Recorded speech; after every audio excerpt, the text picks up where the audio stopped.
ಚಿತ್ರವನ್ನ ದಯಮಾಡಿ ಎಲ್ಲರೂ ಕೂಡ ನೋಡಿ ಹಾಡುಗಳನ್ನ ಬೇರೆಯವ್ರಿಗೂ ಕೂಡ ಹಂಚಿ ಅಂತ ಕೇಳ್ಕೊತಾ ಇದ್ದಾರೆ.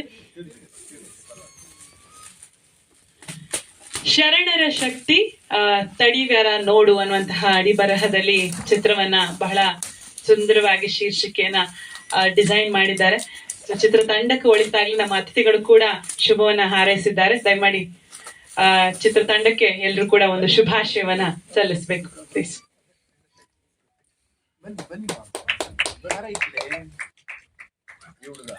ಬಾ ಮುಂದೆ ಬಾ, ಇರ್ಲಿ ಬಾ, ಇರ್ಲಿ ಬಾ.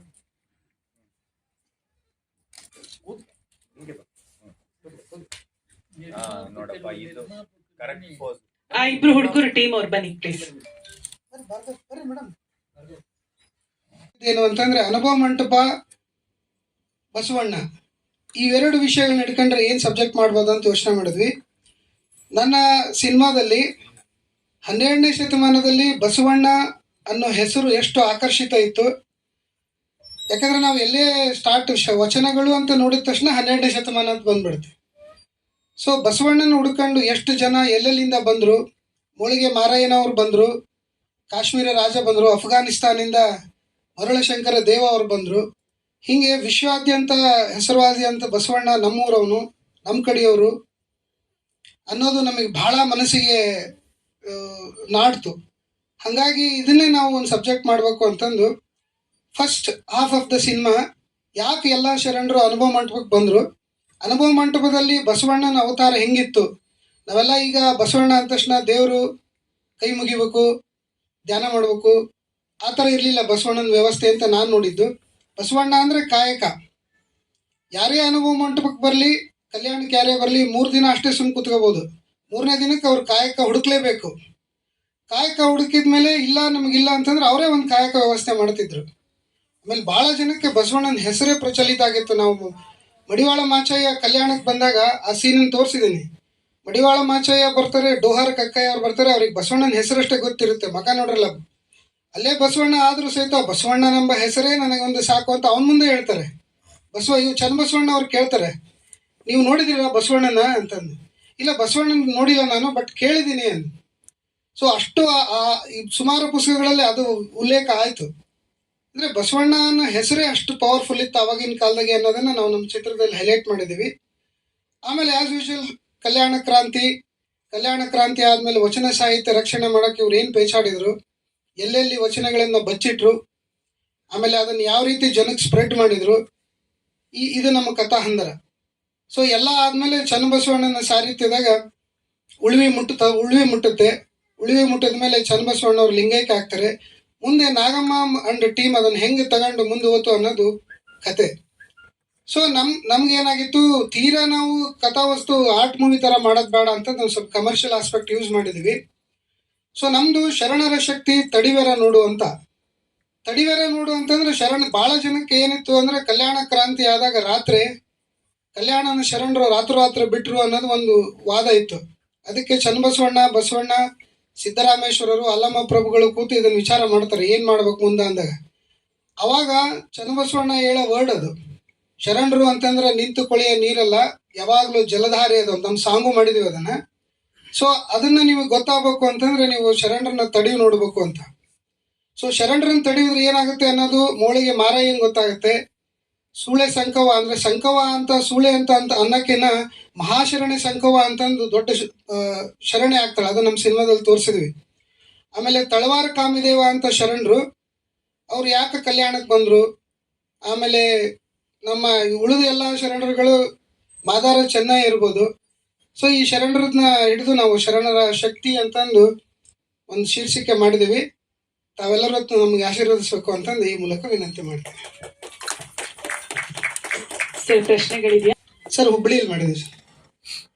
ಸೆಟ್ ಅನುಭವ ಮಂಟಪ ಸೆಟ್ ಹಾಕಿದ್ವಿ ಅಲ್ಲಿ ಹುಬ್ಳಿಲಿ.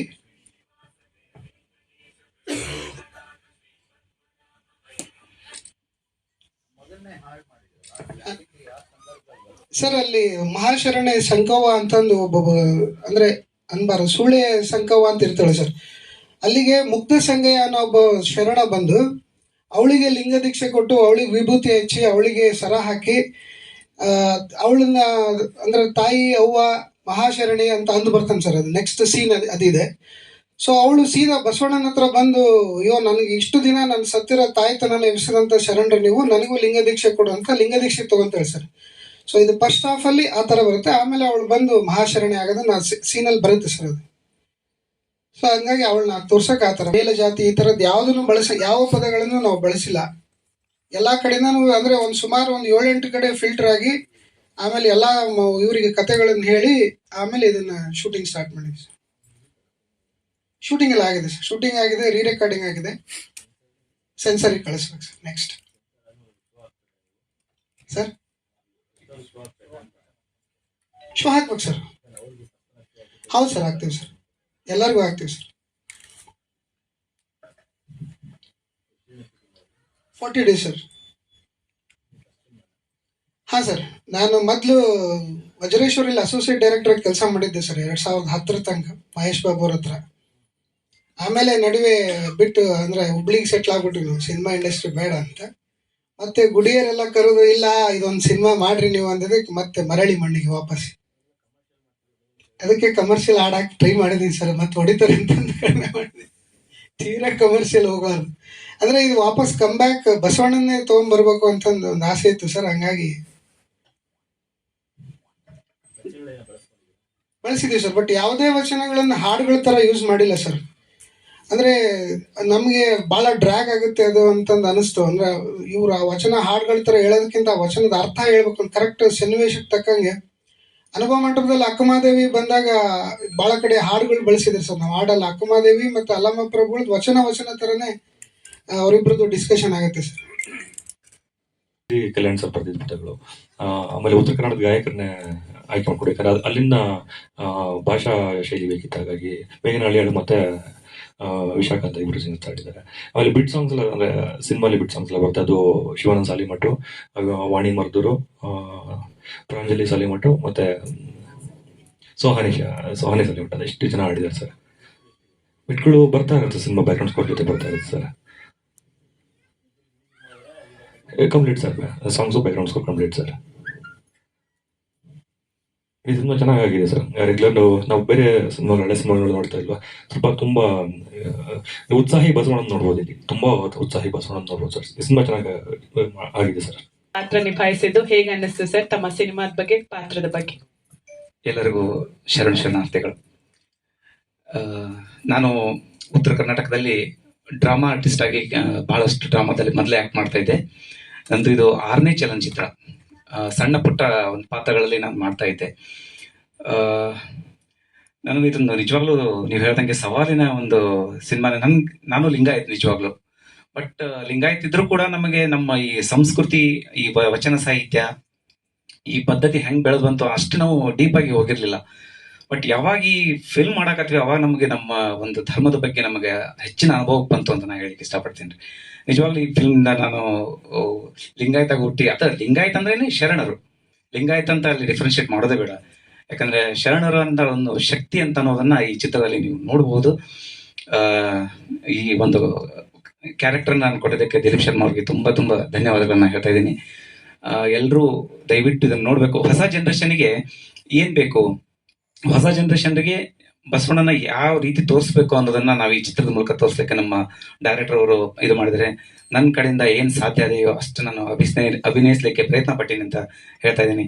ತಾವೆಲ್ಲರೂ ನಮಗೆ ಸಪೋರ್ಟ್ ಮಾಡ್ತೀರಿ ಅಂತ ಮತ್ತೊಮ್ಮೆ ಕೇಳ್ಕೊತೀನಿ. ಧನ್ಯವಾದಗಳು. ಕುರಿತು ಅನುಭವ ಮಂಟಪದಲ್ಲಿ ಚರ್ಚೆ ಆಗ್ತಾ ಇತ್ತು. ಎಲ್ಲ ವರ್ಗದ ಜನಗಳು ಕೂಡ ಅಲ್ಲಿ ಪಾಲ್ಗೊಳ್ತಾ ಇದ್ರು ಅಂತಹದ್ದೇ ಒಂದು ಇವತ್ತಿನ ಪರಿಸ್ಥಿತಿಗೆ, ಇವತ್ತಿನ ರಾಜಕೀಯ, ಸಾಮಾಜಿಕ, ಆರ್ಥಿಕ, ಶೈಕ್ಷಣಿಕ, ಧಾರ್ಮಿಕ, ಸಾಂಸ್ಕೃತಿಕವೂ ಸೇರಿದ ಹಾಗೆ ನಾವೆಂತೆಂಥ ಸವಾಲುಗಳನ್ನು ಎದುರಿಸ್ತಾ ಇದ್ದೇವೆ ಅನ್ನೋದನ್ನ ಬಗ್ಗೆ ಇವತ್ತಿನ ಜನ ವಿಚಾರವಂತರು ಕುರಿತು ಚರ್ಚೆ ಮಾಡಿ ಆಡಳಿತ ಮಾಡೋರಿಗೆ, ನೀತಿ ನಿರೂಪಕರಿಗೆ ಮಾರ್ಗದರ್ಶನ ಮಾಡೋಂಗಾಗಬೇಕು ಅಂತ ಹೇಳಿ ಒಂದು ನೂತನ ಅನುಭವ ಮಂಟಪ ನಿರ್ಮಾಣ ಆಗಬೇಕು ಅಂತ ಹೇಳಿ ಅದನ್ನ ನಮ್ಮ ಮುಖ್ಯಮಂತ್ರಿ ಸಿದ್ದರಾಮಯ್ಯನವರು ಗಂಭೀರವಾಗಿ ತೆಗೆದುಕೊಂಡು ಆ ತೀರ್ಮಾನಕ್ಕೆ ಬಂದರು. ಅದನ್ನ ಈಗ ಸುಮಾರು 600 ಕೋಟಿ ರೂಪಾಯಿಗಳಲ್ಲಿ ನೂತನ ಮಾದರಿ ಅನುಭವ ಮಂಟಪ ಬಸವ ಕಲ್ಯಾಣದಲ್ಲಿ ನಿರ್ಮಾಣ ಆಗ್ತಾ ಇದೆ. ಇನ್ನೊಂದು 2 ವರ್ಷದಲ್ಲಿ ಮುಗಿದು ಮುಗಿಬಹುದು ಅಂತ ನಾವು ನಿರೀಕ್ಷೆ ಮಾಡಿದ್ದೀವಿ. ಇದೆಲ್ಲ ಒಳ್ಳೆಯ ಲಕ್ಷಣಗಳು.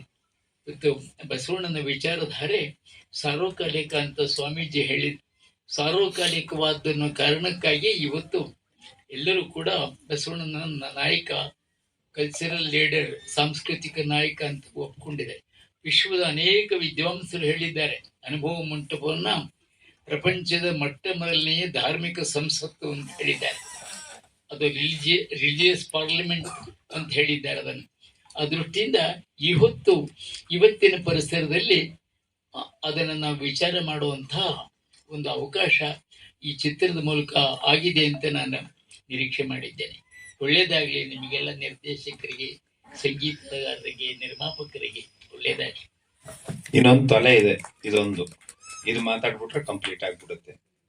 ಒಳ್ಳೇದಾಗ್ಲಿ ಅಷ್ಟೇ. ತಗೊಳ್ರಿ, ಹಿಡ್ಕೊಳ್ರಿ. ಅನ್ನಿ ಕರೆಕ್ಟ್ ಆಗೈತೆ, ಗೊತ್ತೈತೆ. ಹೌದು, ಏನಂತ ಎಲ್ಲ ಈ ಚಿತ್ರ ಹೆಂಗಿತ್ತು, ಒಳ್ಳೇದಾಯ್ತು. ಶೂಟಿಂಗ್ ಹೆಂಗಿತ್ತು? ಈ ಚಿತ್ರ ಹೆಂಗಿತ್ತು ನನಗೆ ಗೊತ್ತಿಲ್ಲ. ನಾನು ಹೋಗಿದ್ದೆ, ಚಿತ್ರ ಮಾಡಕ್ ಹೋಗಿದ್ದೆ. ಎಲ್ಲರಿಗೂ ಒಳ್ಳೆಯದಾಗ್ಲಿ, ಚಿತ್ರ ಚೆನ್ನಾಗಿ ನಡೀಲಿ. ಗುರು ಅಂದ್ರೆ ಏನು ಅಂದ್ರೆ ಸುಮ್ನೆ ಕುಂತಿರೋ ಕೈನಲ್ಲೂ ಮಾತಾಡ್ಸೋದು. ನಾನ್ ಪ್ರಯತ್ನ ಪಟ್ಟಿದ್ದೀನಿ, 2 ಕೈಲೂ ಮಾತಾಡ್ಸಿದ್ದೀನಿ. ನಿಮ್ಮೆಲ್ಲರ ಪ್ರೀತಿ ಆ ಚಿತ್ರದ ಮೇಲೆ ಇರ್ಲಿ ಅಂತ ಎಲ್ಲ ನನ್ನ ಪತ್ರಕರ್ತ ಮಿತ್ರರಲ್ಲಿ ಕೈ ಮುಗಿದು ಕೇಳ್ಕೊಳ್ತಾ ಇದ್ದೀನಿ. ಪುಟ್ಟ ಚಿತ್ರ ಅಂತಾರೆ, ದೊಡ್ಡ ಚಿತ್ರವನ್ನಾಗಿ ಮಾಡುವಂತ ಶಕ್ತಿ ನಿಮ್ಮೆಲ್ಲರ ಕೈನಲ್ಲೂ ಇದೆ ಅಂತ ಹೇಳ್ತಾ ಇದ್ದೀನಿ. ಧನ್ಯವಾದಗಳು ಸ್ವಾಮೀಜಿ. ಗುರು